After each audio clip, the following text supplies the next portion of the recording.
皆さんこんにちは。今回は北極圏直下の北スウェーデンで1年間電気自動車1台のみで生活してみた夫婦の本音レビュー動画。かなり意外だった EV のランニングコストや本当に電気自動車にして後悔していないかなど、かなり赤裸々にお話ししたいと思います。よかったらぜひ最後までご覧ください。皆さんこんにちは。犬と私と北欧暮らしの夏子です。今回の動画は私たちがここ北スウェーデンの北極圏直下で暮らしているんですが、電気自動車を1年間使ってみて実際にどうなったかというのを皆さんにかなり正直にお話ししたいと思います。動画の流れとしては皆さんからいただいた質問にいろいろお答えしたり、この車のことについていろいろ検証をしたり、車のお値段から毎月のランニングコスト、ここスウェーデンでのチャージングステーション事情に夏と冬でどれぐらいパフォーマンスが変わるかといったお話もかなり詳しくしていきたいと思います。なのでよかったらぜひ最後までご覧ください。まずは簡単に車の紹介。ボルボ XC40 リーチャージの2023年モデルはボルボ社発の完全電気自動車で、全長は444センチ、高さは164センチ、車体の幅が186センチとなっていて、車の重量はおよそ 2.4 トン。シングルモーターかダブルモーターかでスペックなどがいろいろ変わってくるんですが、シングルの場合メーカーの小売希望価格は639万円、バッテリーの大きさは 69kW で1回の充電の最大走行距離は 484km、 ダブルモーターだと価格が739万円、バッテリーは 78kW で 502km 走ることができると言われています。この車は5人乗りの SUV で車高が高く車内も広々としていて、大型犬2匹を飼っている私たちとしてはこのラゲッジルームが大きいのがとてもお気に入りです。ということでここから実際に私とヨハンがこの車についてどう思うかというのをいろいろお話ししていきたいと思います。じゃあまずそもそもなんで EV 車、電気自動車にしたかというところ覚えてますか？ Yeah, it is a while ago. We have had this car for 1 year and it took us over a year to get it. So it's a couple of years ago since we made the decision. Yeah, it was 2022 Yeah. spring. そう、今から振り返ること2年前の春。2022年っていろんな車のブランドから EV 車が発売され始めていて、とある理由から車探しをしていて最終的にたどり着いたのがボルボの当時一番新しかったこちらの EV 車でした。 But I think the main thing was kind of curiosity. So I had just gotten my job, finished my studies, and got my job, so we knew we could afford leasing a car. But also we just bought a house, so we didn't really want to buy another like really big purchase that we would have to put ourselves in a lot more debt for. So that's I think why we chose to lease instead of buying a car. Yeah, so one of the I think big reasons why we wanted to try the EV and why it makes a lot of sense to do EV in the north is that there's so much clean energy production. It becomes a lot greener because the electricity is green. In Piteå, where we live now, the city, the commune where we live now, the electricity is 100% renewable. It's all from wind power and hydropower. Yeah, true. Yeah. I think I talked about it in the previous video. Yeah, you might have done. Yeah. But like, yeah, I think that's why a lot of people here like prefer to use EV because electricity price is much cheaper than south of Sweden. It is. だから家をもう買うのが決まってて、それが4月とかにオークションがあって決まってて、実際に家に引っ越すのは7月ってなってたんだけど、車がもうその時必要だったんだよね。私たちがそれまで使っていたのは家族から譲ってもらった97年製の車で、スウェーデンでは古い車は1年に1度車検をする必要があるので、毎年車検のたびに何かが見つかって10万円以上払っていろんな箇所を直しては次の年に何か見つかるみたいな感じで、金銭的にも車的にももうそろそろ限界かなと思っていました。Then we talked about maybe actually getting an EV, right? Yeah. curiosity, and also we heard like running cost would be much cheaper because you have to drive like 70 kilometers every day. Yeah. And we do go for shopping every Saturday. So it's gonna be a lot of kilometers. And if we paid fuel, gas, then that would cost us like 4,000 krona. Very expensive. Very expensive. Just for the gas. Yeah. Even now it's still really expensive. Like I heard one dude who was in front of me in line at the gas station, he had to pay, what was it, 900 krona for his tank of 50 liters of gasoline. Yeah. 1,000 krona for one, and you probably, if you use it daily, you will probably have to fuel up 4 times a month, like once a week. 日本の皆さんもここ 3,4 年でガソリン代高くなってるなという感覚があると思うんですが、北欧スウェーデンもガソリン代が高くてリッター価格は270円から330円ほど。私たちは5年以上ディーゼル車を使っていたので、その価格はもっと高くて1リットルで340円から400円近くかかることもありました。2023年の3月にこの車をゲットした後、ここ1年間は家につけた家庭用充電器で車をチャージすることがほとんどだったので、次は電気自動車を使うためにいくらかかっているのか、毎月のランニングコストについてお話ししていきたいと思います。スタジオから失礼します。以前私の YouTube チャンネルの収益公開をした時の動画のように、こちらにグラフを作ってみました。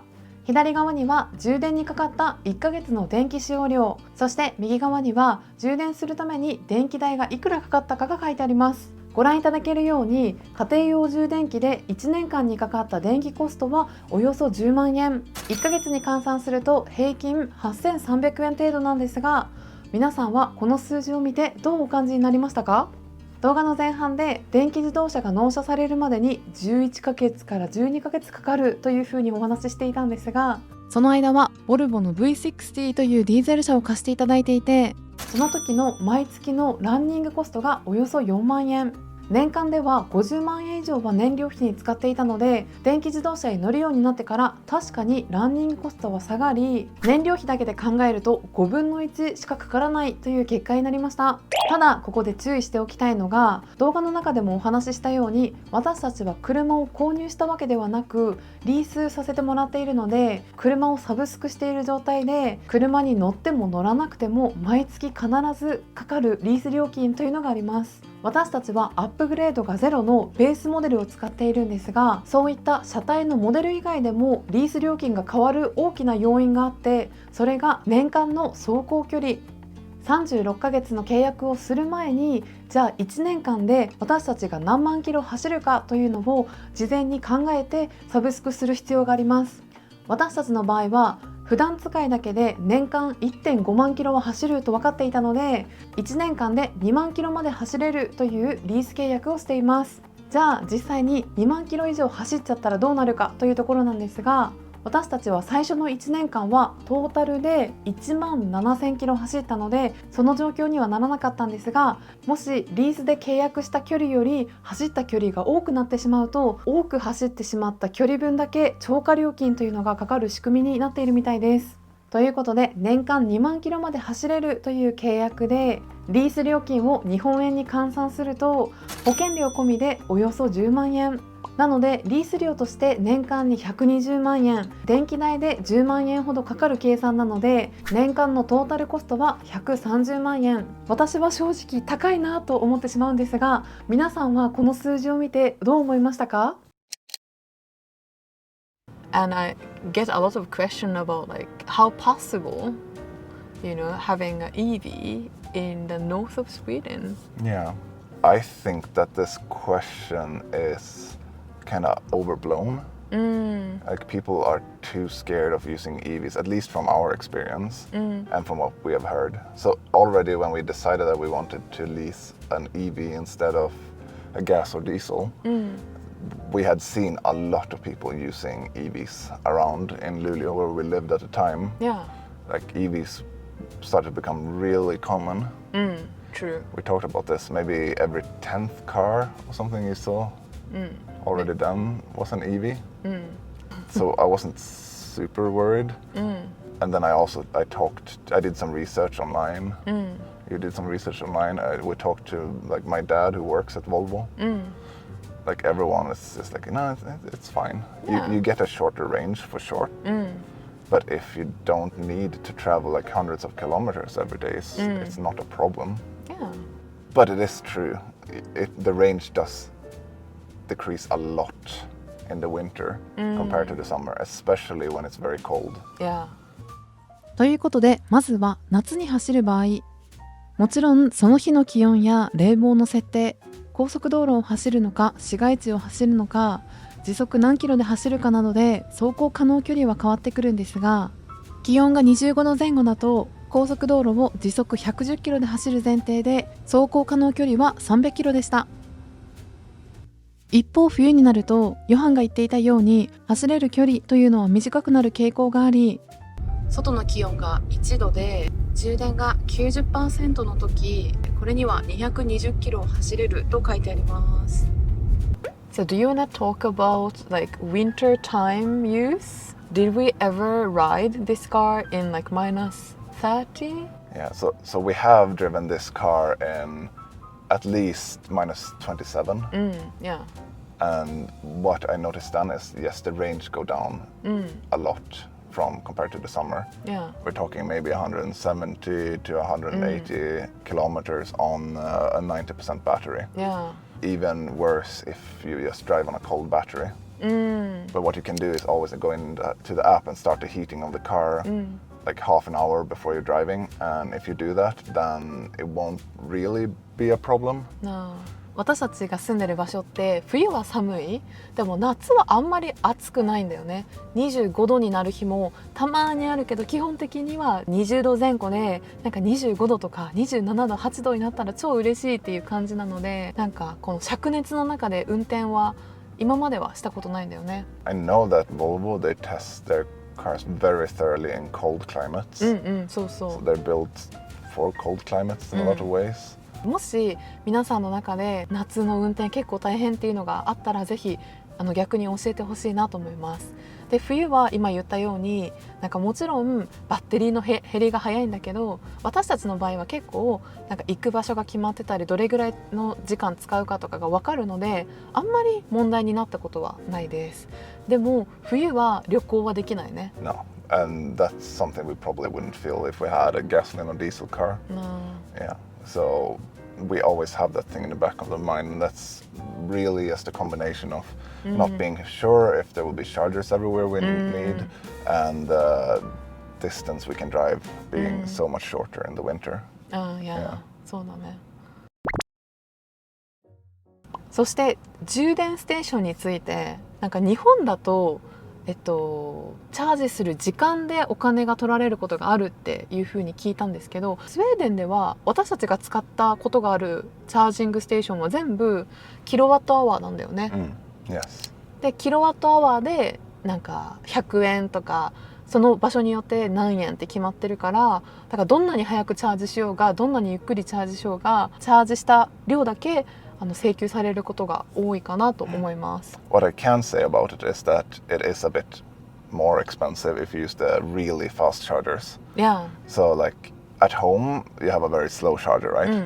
But then at the charging stations there's usually the chargers is much faster than home, but it's still not like super quick. And then they have the really quick fast chargers, and those really quick fast chargers is usually more expensive to use. でテスラでもチャージができます。この車でもテスラでチャージしたことあったんだけど、テスラは高かったよね。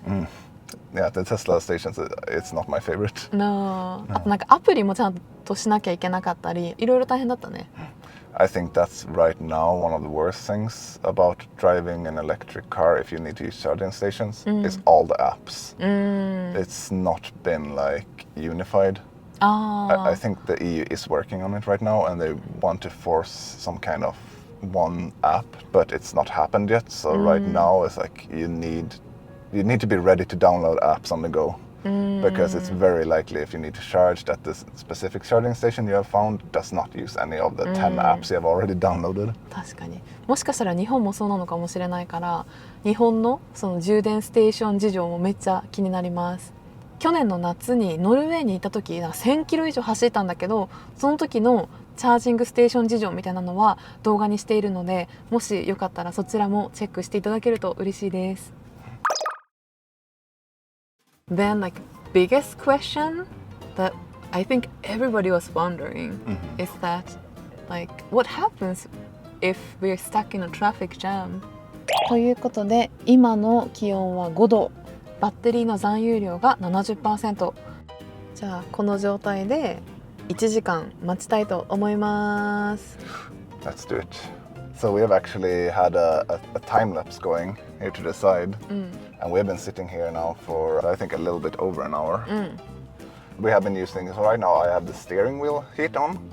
We both have heated seats.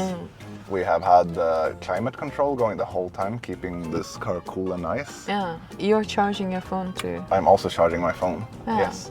It's 68% now. It was 70 when we started, but then had also been 70 for a little bit while we were driving. So it's already halfway to 69, I think.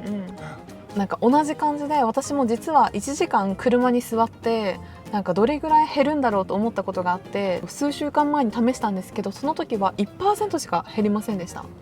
基本的にはそのストップしてるだけだから、渋滞に巻き込まれてっていうのはあんまり問題がない気がする。Now this is gonna change somewhat depending on the weather. そうだね。 If it's really cold outside, if it's really warm outside, the climate control is gonna have to fight a lot harder to keep it at a cool temperature. But I mean, you don't have to be worried. Like it's 1 degree outside right now. そうそうで、私たちの場合はこのアプリみたいな車のアプリでどれぐらいその電気を使っているかっていうのが見えるので、もちろんなんか 25% チャージが 25% しかなくて、そのトラフィックジャムに入っちゃったりしたら焦るかもしれないけど、冬でも言っても何%も減らないかなと思います。検証結果はボルボの車でもし渋滞が起きたとしても多分大丈夫ということでした。So, are you happy using this car, or what you're not happy with? So I can say, like, first and foremost, I'm very happy using this car. Like the quality of life change from going from our old car to going to this car is insane. This car is so much better. Safer. It's so much safer. It's so much more comfortable overall. It's like all the function it has is really convenient. ちなみに私たちの昔の車は96年製とかだったので、本当になんかいい車なんだけどね、でもテクノロジーとか全然違ったから、これをゲットした時はもう感動しました。But if we're gonna talk about some of the negatives that we have discovered, is that this car in the winter, when there's a lot of slush, is kind of scary to drive. I don't think it has to do with it being EV, but I don't know. I think the main thing is that this car is only two-wheel drive. It's very scary. Come on, fucking hell. Do you see that? Because it goes this direction when I'm turning this way.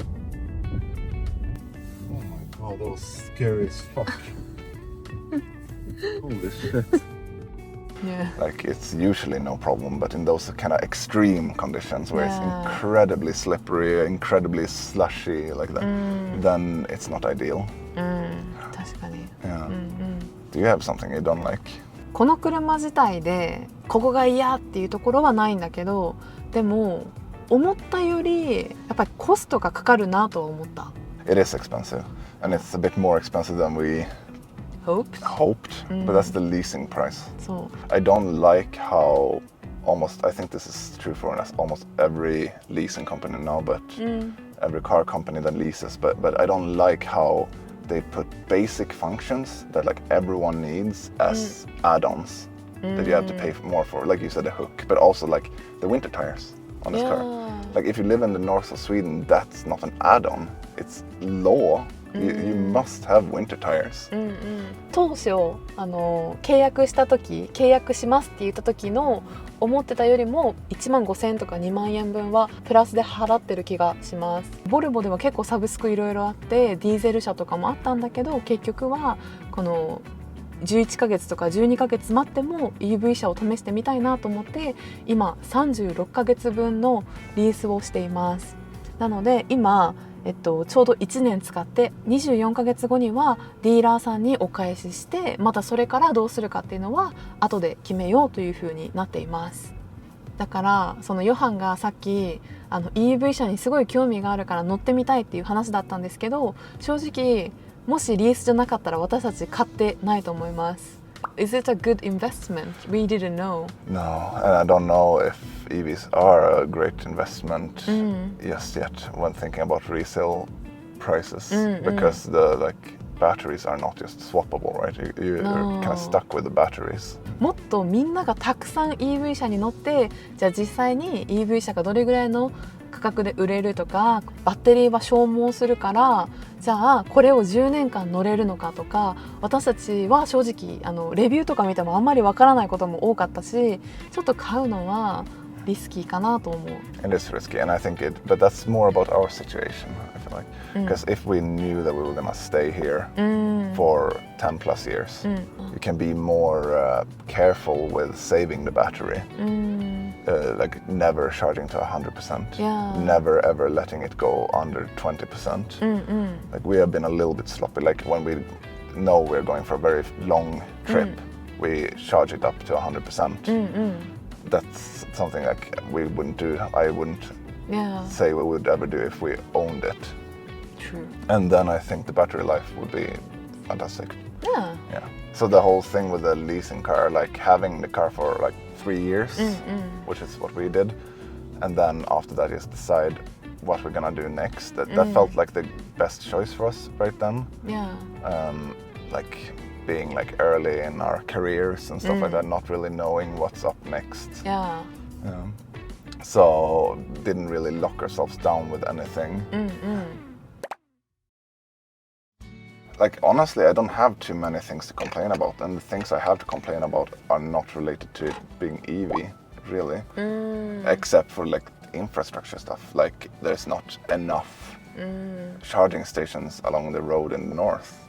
Like especially if you compare to the south of Sweden where there's charging stations everywhere. Before we got this car, we drove south a couple of times with our old car, and so far we have not dared to do that with this car. No.